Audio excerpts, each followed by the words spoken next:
సంవత్సరాల తరబడి ఎన్ని మందులు వాడినా మీ మోకాల నొప్పులు తగ్గట్లేదా? ప్రాణ పెయిన్ క్లినిక్ లో అత్యాధునిక చికిత్స.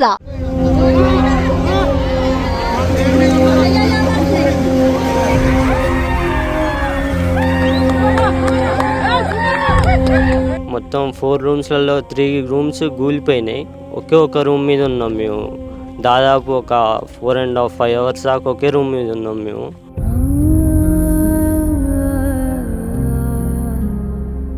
నీకు ఫోన్ చేస్తుంటే అసలు కొన్నిసార్లు ఫోన్ పోలేదు, కొన్నిసార్లు ఫోన్ ఎత్తలేదు. తర్వాత స్విచ్ ఆఫ్ వచ్చింది. ఇంకా తర్వాత వచ్చి చూస్తే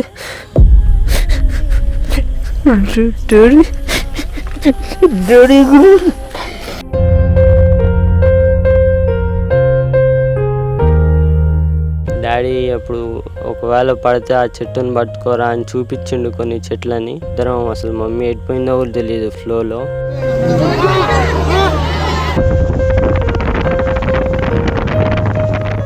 వాళ్ళది అన్నీ ఉన్న పండంటి కాపురం. ఆ కాపురం ఒక్కసారిగా చిత్రమైపోయింది. అసలు వీళ్ళ చదువులు అయిపోతున్నాయి, నెక్స్ట్ మా భవిష్యత్తు బాగుంటుంది, వాళ్ళిద్దరికీ జాబ్స్ వస్తాయి, నెక్స్ట్ మా మంచి రోజులు అని ఆ భార్యాభర్తలు ఎన్నో కలలు కన్నారు.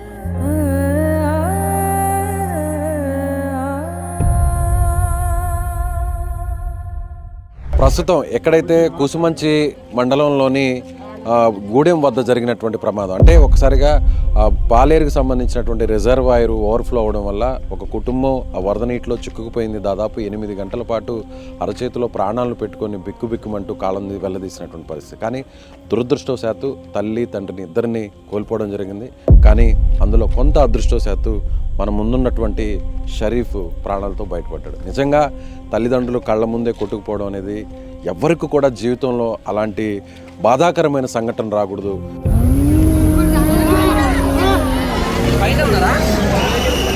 సో ఇక్కడ కుటుంబ సభ్యులందరూ కూడా ఉన్నారు. వారి తల్లి మృతదేహం కూడా ఇవాళే దొరికింది. 2 రోజుల కిందట తండ్రి మృతదేహం దొరికింది. ఇప్పుడు కరోనాకి సంబంధించినటువంటి ఏర్పాట్లన్నీ కూడా జరుగుతున్నాయి.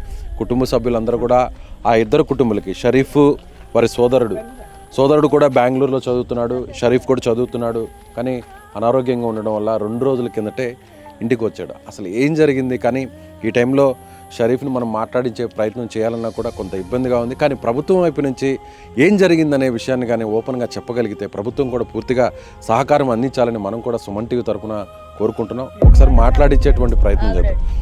షరీఫ్, సారీ అమ్మా, ఈ టైంలో నిన్ను మాట్లాడించడం మాకు కూడా బాధగా ఉంది. కానీ కొంచెం ఓపిక తెచ్చుకుని అసలు ఏం జరిగిందమ్మా, ఎంత ఇబ్బంది పడ్డారు అడగడానికి కూడా నాకు కూడా చాలా ఇబ్బంది. అసలు బతుకుతారు అనుకున్నారా అమ్మా నాన్న? 12 దాకా మాకు హోప్ ఉంది, హెలికాప్టర్ వచ్చిద్ది అన్నారు. 12 దాకా మేము వెయిట్ చేసినాం. అప్పటిదాకా డాడీ మమ్మీకి హోప్ చాలా ఉంది బతుకుతామని. కానీ తర్వాత నుంచి కాల్స్ డిలే చేస్తున్నారు, కాల్ చేసినా లిఫ్ట్ చేయట్లేదు. ఇక మాకు హోప్ పోయిందన్నమాట 12కి.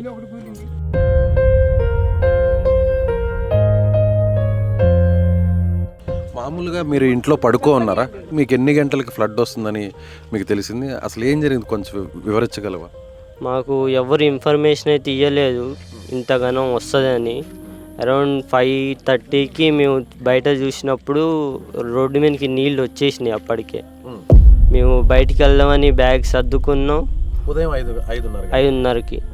అయితే బయటికి వెళ్దాం అనుకున్నప్పుడు మా ఇంటి గేట్ల దగ్గర అప్పటికే ఫ్లో వచ్చేసింది అనమాట. వాటరు బయటికి వెళ్ళకుండా కొట్టేసింది దారి. అప్పటికే బయటికి వెళ్ళేది కాలేదు మేము. ఇక అప్పటి నుంచి ఇక మొదలుపెట్టినాం, ఊరోళ్ళకి ఫోన్లు చేస్తున్నాం, ఇరికినాం మమ్మల్ని కాపాడాలని.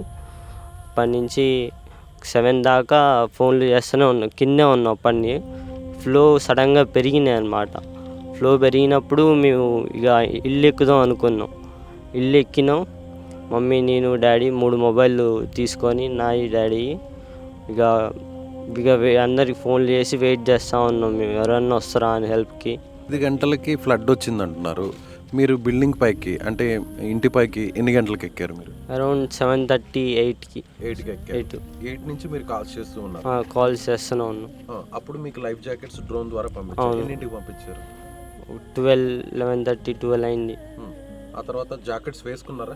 జాకెట్స్ వేసుకున్నాం. నువ్వు వేసుకున్నావు, అమ్మ వేసుకుంది, నాన్న కూడా వేసుకున్నావు. ముగ్గురం వేసుకున్నాం లైఫ్ జాకెట్స్. తర్వాతకి అరౌండ్ 1:30కి మాది మొత్తం 4 రూమ్స్లలో 3 రూమ్స్ కూలిపోయినాయి. ఒక రూమ్ మీద ఉన్నాం మేము. దాదాపు ఒక 4.5 అవర్స్ దాకా ఒకే రూమ్ మీద ఉన్నాం మేము. తర్వాతకి ఆ ఒక్క రూమ్ కూడా పడిపోయింది అనమాట. పడిపోయినప్పుడు ముగ్గురం ఇక కొట్టుకొని పోయినాం. డాడీ అవుపడలేదు. కొద్దిసేపటికి మమ్మీతో నేనున్న ఒక 1 minute దాకా. మమ్మీ కూడా కొద్దిసేపు అయినాక అవుపడలేదు.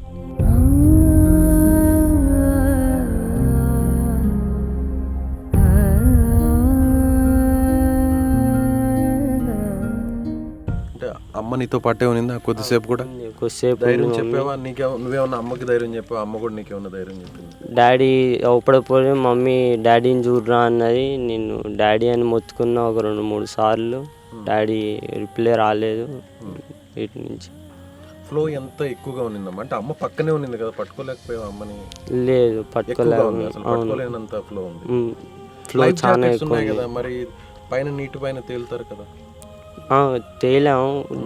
డాడీ ఇరుక్కున్నా అన్నారు చెట్లో. మరి ఇద్దరం అసలు మమ్మీ ఎడిపోయిందో కూడా తెలియదు ఫ్లోలో. అప్పుడు ఆ 8 గంటలు అరచేతుల్లో ప్రాణాలు పట్టుకొని ముగ్గురు కూడా మాట్లాడుకుంటూ ఉంటారు. ఏదన్నా జరిగితే నెక్స్ట్ ఏంటి, ఏం చేయాలని. ఎలా అయినా అమ్మ నాన్న ముగ్గురు బతుకుతారనే నమ్మకంలో ఉన్నారా అమ్మ నాన్న? ఉన్నారు. అమ్మలో హోప్ హెలికాప్టర్ వస్తుంది, మనం ఇలా కాపాడుతారేమో అని ఇప్పటిదాకా హోప్ ఉంది మాకు. 12-12:30 దాకా కూడా. కానీ 12కి అయిపోయింది. మా ఉన్న రూమ్ కూడా కూలేటట్టుందని మాకు అర్థమైపోయింది. అప్పుడు ఏమన్నా నాన్న ఏమన్నా మీతో చెప్పడం జరిగిందా? అమ్మ ఏమన్నా నీతో కొన్ని మాటలు ఏమన్నా చెప్పడం జరిగిందా? ఇలా ఏదన్నా జరిగితే తర్వాత ఎలా ఉండాలి, కాపాడుకోవాలి, ఒకరినొకరిని ఎలా కాపాడుకోవాలి, ఏదైనా చెట్టును పట్టుకోవాలి, కొమ్మలను పట్టుకోవాలి, అట్లా ఏమన్నా మాట్లాడుకున్నారు ముగ్గురు ఏమన్నా? డాడీ అప్పుడు ఒకవేళ పడితే ఆ చెట్టును పట్టుకోరా అని చూపించిండు కొన్ని చెట్లని. అమ్మ చాలా ధైర్యంగా ఉంది అన్నారు. అమ్మ కూడా మినిస్టర్తో మాట్లాడారు, పొంగులేటి శ్రీనివాసరెడ్డి గారితో. ఖచ్చితంగా హెలికాప్టర్ వస్తుంది, అలాగే మినిస్టర్ గారు కూడా ఖచ్చితంగా తీసుకొస్తామని హామీ ఇచ్చారు అని చెప్తున్నారు. అమ్మ చాలా ధైర్యంగా ఉన్నిందంట కదా చివరాఖరి వరకు కూడా? ఇంత ధైర్యంగా అయితే లేదు మమ్మీ చాలా భయపడుతూనే ఉంది పైన, మనం ఉంటామో ఉండమో అని. నువ్వేమనుకున్నావు నాన్న? నువ్వేమనుకున్నావు? బతుకుతారులే అమ్మ నాన్న అనుకున్నావా? బతుకుతానని అనుకున్నా నేను చివరి దాకా కూడా. ఇలా జరుగుతుందని జీవితంలో ఊహించారు ఎప్పుడైనా? నాన్న మంచి వ్యాపారం చేసుకుంటున్నాడు, నువ్వు బ్రదర్ కానీ నువ్వు కానీ మంచిగా చదువుకుంటున్నారు, ఒక మంచి పొజిషన్లో ఉంటారు, ఫ్యామిలీ అంతా. అందరికీ నలుగురికి నేను ఇక్కడికి వస్తే అందరూ ఒకటే మాట చెప్తున్నారు, మీ ఫాదర్ అందరికి కూడా హెల్పింగ్ నేచర్ ఉన్న వ్యక్తి, అందరితో చాలా మంచిగా ఉంటారు, తన వర్క్ తను చేసుకుంటారు, మీ ఫ్యామిలీ కూడా మీరు కూడా అందరితో చాలా బాగుంటారు అంటున్నారు. కానీ ఈరోజు మొత్తం తలకిందులైపోయింది. ఏంటి నాన్న నెక్స్ట్? నువ్వు కోరుకునేది ఏంటి? గవర్నమెంట్ నుంచి కానీ, లేదంటే ప్రభుత్వం కానీ, లేదంటే ప్రభుత్వ పెద్దల నుంచి కానీ అసలు ఏం కావాలనుకుంటున్నావు? అంటే ఇలాంటి టైంలో అడగడం రాంగ్, కానీ ఎలాంటి భరోసా కావాలనుకుంటున్నావు? నాకు ఉండడానికి ఇల్లు అయితే లేదు ప్రస్తుతానికి. గవర్నమెంట్ నుంచి ఏదో కొద్దిగా సాయం అయితే ఆశిస్తున్నాం మేము. ఏం చదువుకుంటున్నాను? నేను BTech second year, BTech final year 4th year. నువ్వేమన్నా చెప్పదలుచుకున్నావమ్మా? నువ్వు ఊహించావా? ఎప్పుడు తెలిసింది నీకు ఇలా జరిగిందని? బెంగళూరులో ఉన్నావు కదా. నాకు నా ఫ్రెండ్ 10:30కి ఫోన్ చేశాడు, ఇంటికాడ పరిస్థితి బాగాలేదురా, ఒకసారి ఫోన్ చేయరా అన్నాడు. నేను అప్పటి నుంచి ఫోన్ చేస్తున్నా, ఎవరు ఎత్తలేదు. నా ఫ్రెండ్కి ఫోన్ చేశాడు, వాడు మీ ఫ్రెండ్స్ సేఫ్గానే ఉన్నారు, రెస్క్యూ టీం వచ్చింది, వాళ్ళు హెల్ప్ చేస్తారు అని చెప్పాడు. నేను ఏమంటే స్టార్ట్ అయిపోయా అక్కడి నుంచి.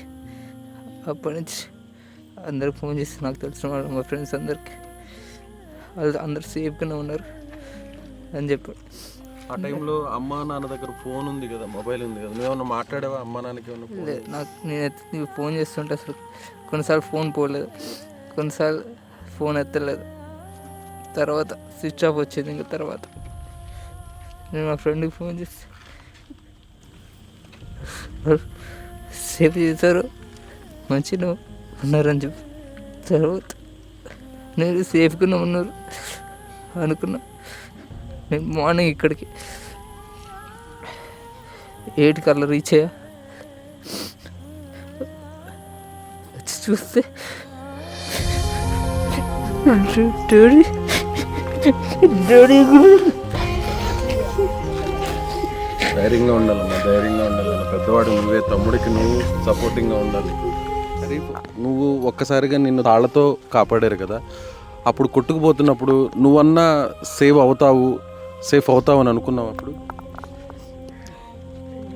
నేను హోప్ అయితే ఉంది నాకు. మనుషులు అవపడుతున్నారు జనాలు, వాళ్ళు చేతులెక్కి సైకిల్ చేస్తున్నారు ఇటురా ఇటురా అని. వాళ్ళు లాస్ట్లో నేను అవపడ్డాను, వాళ్ళు నన్ను గుంజారు ఎమ్మటే బయటికి. అవపడ్డం వెంటనే గుంజిగా నువ్వేమన్నా వాళ్ళ వైపు వెళ్ళే ప్రయత్నం ఏమన్నా చేసావా, లేదంటే ఆ ప్రవాహంలో నువ్వే అటువైపు కొట్టుకొని వచ్చావు? ఫ్లోనే నెట్టేసింది నన్ను, ఫ్లోనే అక్కడ దాకా నెట్టేసింది. నీకు స్విమ్మింగ్ వచ్చా? లేదు, స్విమ్మింగ్ అమ్మ నాన్నకు కూడా రాదు. నాన్నకు వచ్చు, మమ్మీకి రాదు. కానీ నాన్నకు స్విమ్మింగ్ వచ్చినా కూడా చెట్లో ఇరుక్కుపోయాడు. అవును.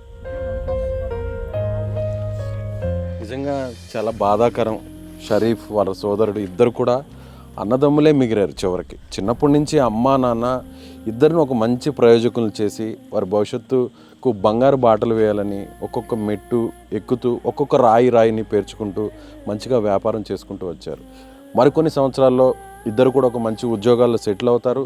తల్లిదండ్రులు కూడా ఇద్దరిని ఎంతో సంతోషంగా చూడాలనుకున్నారు.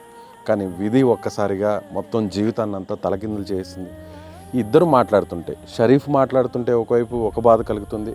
వారి సోదరుడు అంటే చివరకు అమ్మా నాన్న నేను వచ్చేంత వరకైనా కాపాడుతారేమో, బయటపడతారేమో, ఇన్ని గంటలు ఉన్నారు కదా రెస్క్యూ టీమ్ ఏదన్నా హెల్ప్ చేసి వాళ్ళని సేవ్ చేస్తుందేమో అనుకున్నాడు. కానీ ఇక్కడికి వచ్చాక తండ్రి మృతదేహాన్ని చూశాడు. తల్లి మృతదేహం 2 రోజుల వరకు కూడా దొరకనటువంటి పరిస్థితి. ఒక్కసారిగా ప్రకృతి, ఒక్కసారిగా ప్రళయం లాంటిది వస్తే జీవితాలు ఏం జరుగుతాయనే దానికి యాకూబ్ కుటుంబం ఒక ఉదాహరణగా మనం చెప్పవచ్చు. సో ప్రభుత్వం వీరికి అండగా నిలబడాలి. ఎవరైనా దాతలు కూడా ముందుకు రావాలి. ₹1 కోటి వరకు వాల్యూ చేసేటువంటి వీరు ఆస్తులు మొత్తం కొట్టుకుపోయాయి. ₹1 కూడా మిగలలేదు. అప్పటి వరకు ఎంతో సంతోషంగా అక్కడ మనం చూసాం. కారు ఉంది, ట్రాక్టర్స్ ఉన్నాయి, బైక్ ఉన్నాయి, అలాగే వాల్యుబుల్ థింగ్స్ అన్నీ కూడా ఉన్నాయి. అన్నీ కొట్టుకుపోయాయి. ఏం మిగలలేదు, చివరాఖరికి ఏం మిగలలేదు. ఆ చిన్నారిని అడిగితే ఏమంటున్నాడంటే, నేను చదువుకుంటున్నాను, గవర్నమెంట్ మేము ఉండడానికి ఇల్లు కూడా లేదు, ఒక ఇల్లు లాంటిది ముందు ఒక జాగా చూపించండి చాలు అంటూ కూడా ఆ షరీఫ్ కోరుతున్నటువంటి పరిస్థితి. సో అందరూ కూడా వీరిని అడుగుదాం, ఏం చేస్తే బాగుంటుంది, ఈ పిల్లలకి ఏం చేస్తే బాగుంటుంది, ఈ ఫ్యామిలీకి ఏం చేస్తే బాగుంటుంది అనేది ఇక్కడ ఉన్న వారిని అడిగి తెలుసుకుందాం.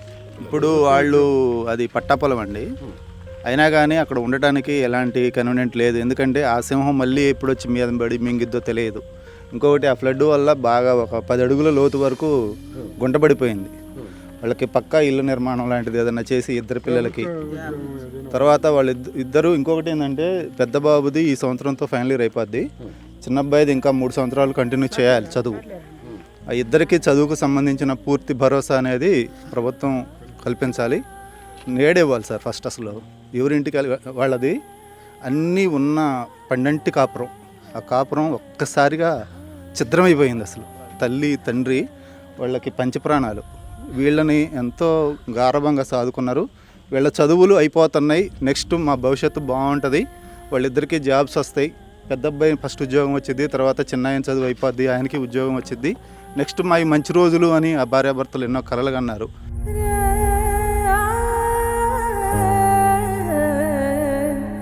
ప్రతిరోజు మేము వాళ్ళతో మాట్లాడుతూనే ఉంటాం. మా సొంత బంధువు, మా సొంత అన్నయ్య, మా వదిన. ఫైనల్గా ఏం చేస్తా, ఇద్దరికి ఏం చేస్తే బాగుంటుంది? ఇద్దరిలో కనీసం ఒకరికైనా షరీఫ్ని కాపాడారు స్థానికులు, షరీఫ్ని కల్పించాలి సార్. ఎందుకంటే విద్యార్హత ఉంది, ప్రభుత్వ ఉద్యోగం అనేది పెద్ద అబ్బాయికి ఇప్పుడు ఈ సంవత్సరంతో ఇదే కోరుకుంటున్నారా? జాబులు రావాలా గవర్నమెంట్. మేము కోరుకునేదల్లా ఏమీ లేదు సార్. ఆ ఇద్దరు పిల్లలకి కూడా వాళ్ళకి ఆదరవు ఏమన్నా ఉన్నది అని అంటే, ఆ గవర్నమెంట్ నుంచి ఏదైనా పొందగలిగేది ఏమన్నా ఉన్నదంటే ఇద్దరు పిల్లలకు కూడా జాబే సార్. అందరూ ఒక్కసారి చెప్తారా ప్రభుత్వానికి తెలిసే విధంగా? కంపల్సరీగా ఖచ్చితంగా ఇద్దరికి గవర్నమెంట్ జాబ్, ఇద్దరు పిల్లలకి జాబు వాళ్ళకి కాపాడలేదు కాబట్టి వాళ్ళు ప్రభుత్వం జాబు ఉద్యోగాలు రావాలి, గవర్నమెంట్ జాబులు రావాలి, ప్రభుత్వం ఇల్లు కట్టియాలి. ఆ చేతిలో లేదు. ఇద్దరు పిల్లలకి అవకాశం ఉంది, వాళ్ళకి అవకాశం ఉంది. ప్రభుత్వం కాపాడలేదు కాబట్టి ఆ ఇద్దరు పిల్లలకి న్యాయం చేయాలి, ఇద్దరు పిల్లలకి జాబ్ ఇప్పియాలి. వాళ్ళు బాధపడ్డారు, ఇప్పటిదాకా మేము కాపాడలేదని బాధపడ్డారు. మీరంతా గ్రామస్తులు, బంధువులంతా, కుటుంబ సభ్యులంతా ఆ ఇద్దరు ఇప్పుడు అనాథలుగా మారారు. మీరందరూ ఇదే విధంగా చివరి వరకు సపోర్ట్ గా ఉంటారా? ఉంటాం సార్, ఉంటాం చివరి దాకా ఉంటాం. చివరి లాస్ట్ దాకా చివరి వరకు ఉండాల్సిన బాధ్యత మాకుంది. న్యాయం జరిగేది తర్వాత మా పిల్లలకి ఎండలేదు, పిల్లగాళ్ళు ఆగమవుతారు. వాళ్ళకి ఏమి ఆస్తి కూడా లేదు, ఏమీ లేదు, ఉంటాను గూడు కూడా లేదు.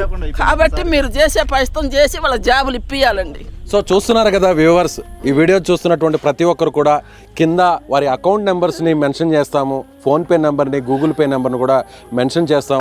వారి చదువు తిరిగి కొనసాగాలి. ఆ ఇద్దరు చదువు కూడా బీటెక్ చదువుతున్నారు, ఇద్దరు కూడా 4th ఇయర్ తను చదువుతున్నాడు పెద్ద అబ్బాయి, అలాగే 2nd ఇయర్ చదువుతున్నాడు ప్రాణాలతో బయటపడినటువంటి షరీఫ్. వీరికి చదువుకోవడానికి ముందు ఒక భరోసా కల్పించాలి, ఎవరైనా దాతలు ముందుకు రావాలి, అలాగే ప్రభుత్వం కూడా వారికి ఉద్యోగ అవకాశాన్ని ఏర్పాటు చేయాలి. సో ఇదే అందరు డిమాండ్ చేస్తున్నారు. మానవత్వం ఉన్నటువంటి ప్రతి ఒక్కరు కూడా ఇదే కోరుకుంటున్నారు. కట్టుబట్టలతో ఇప్పుడు రోడ్డు మీద పడిపోయారు. ₹1 కోటి ఆస్తి మొత్తం కూడా ధ్వంసం అయిపోయింది, మొత్తం నేలమట్టం అయిపోయింది. అప్పటి వరకు 12 కాపురంగా ఉన్నటువంటి ఆ కుటుంబం ఒక్కసారిగా విధి ఆడిన వింత నాటకంలో విచిత్రంగా ఆ ఇద్దరు బలైపోయారు. ప్రాణాలతో బయటపడినా కూడా ఎలా బతకాలి, రేపటి రోజు ఏంటి అనేటువంటి ఆలోచనే ఆ ఇద్దరి కళ్ళల్లో మనసులో మెదులుతుంది. సో గవర్నమెంట్ రెస్పాండ్ అవుతుంది పాజిటివ్గా, వీరందరూ కోరుతున్నట్టుగా, ఆ పిల్లలు కోరుతున్నట్టుగా పాజిటివ్గా రెస్పాండ్ అవుతుంది అనేటువంటి నమ్మకం మనకు ఉంది. అందరికి కూడా ఇదే నమ్మకం ఉంది, అందరికి కూడా నమ్మకం ఉందండి, అందరికీ ఉంది. మాకు పొంగులేటి అన్న వచ్చిండు, మాకు మా పిల్లలకి ధైర్యం చెప్పిండు, మాట ఇచ్చిండు, అదే ఖచ్చితంగా మాట మీద నిలబడతాడని చెప్పేసి మాకు నమ్మకం ఉంది సార్.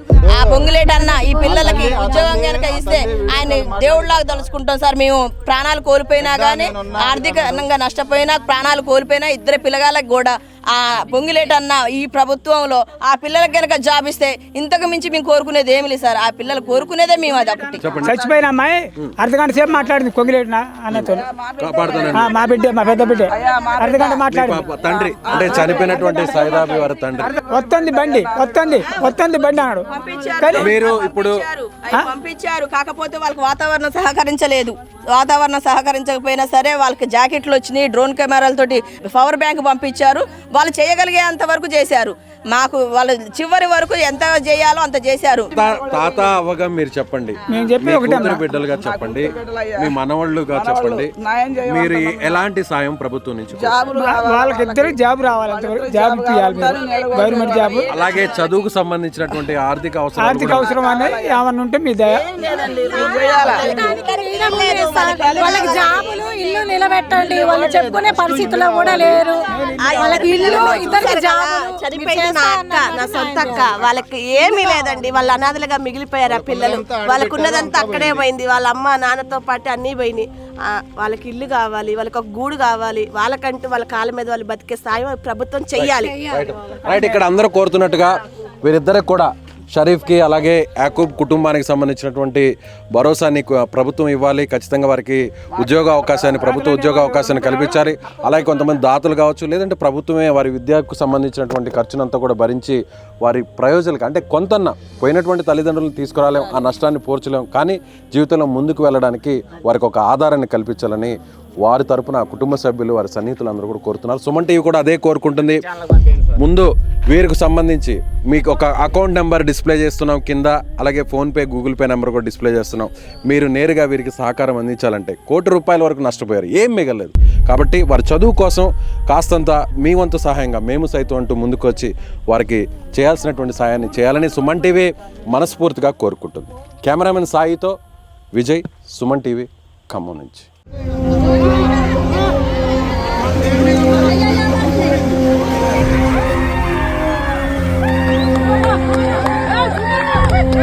మొత్తం 4 రూమ్స్లలో 3 రూమ్స్ కూలిపోయినాయి. ఒకే ఒక రూమ్ మీద ఉన్నాం మేము. దాదాపు ఒక 4.5 అవర్స్ దాకా ఒకే రూమ్ మీద ఉన్నాం మేము.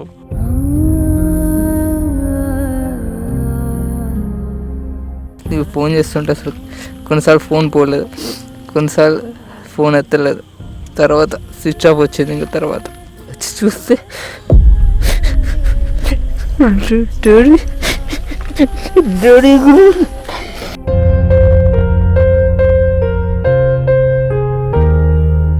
డాడీ అప్పుడు ఒకవేళ పడితే ఆ చెట్టుని పట్టుకోరా అని చూపించిండు కొన్ని చెట్లని. ఇద్దరం అసలు మమ్మీ ఎడిపోయిందో కూడా తెలియదు ఫ్లోలో.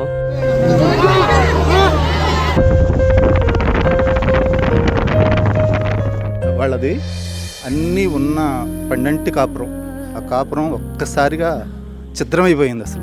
వీళ్ళ చదువులు అయిపోతున్నాయి, నెక్స్ట్ మా భవిష్యత్తు బాగుంటుంది, వాళ్ళిద్దరికీ జాబ్స్ వస్తాయి, నెక్స్ట్ మా మంచి రోజులు అని ఆ భార్యాభర్తలు ఎన్నో కలలు కన్నారు.